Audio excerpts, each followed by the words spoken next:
माँ समलेई मंदिर परिक्रमा प्रकल्प लोकार्पण उत्सव निमंत्रण पत्र प्रदान। जानुआरी 27 तारिख में हेबाकु थिबा माँ समलेई मंदिर परिक्रमा प्रकल्पर लोकार्पण उत्सव पर विभिन्न जिलार प्रमुख मंदिर मानकु निमंत्रण करा जायछि।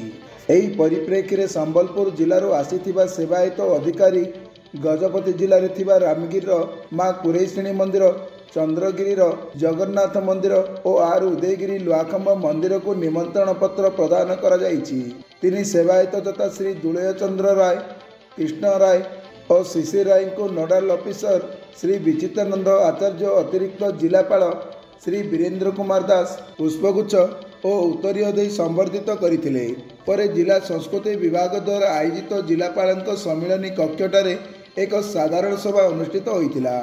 एही सभारे अतिरिक्त जिलापाल श्री वीरेंद्र कुमार दासଙ୍କ सभापतित्व में मुख्य उन्नयन अधिकारी तथा कार्यनिर्वाही अधिकारी जिला परिषद डॉक्टर गुणनिधि नायक, जिला संस्कृति अधिकारिणी सुश्री अर्चना कुमारी मंगराज, जिला शिशु सुरक्षा अधिकारी श्री अरुण कुमार त्रिपाठी प्रमुख उपस्थित रही विभिन्न विषय को नहीं आलोचना करथिले।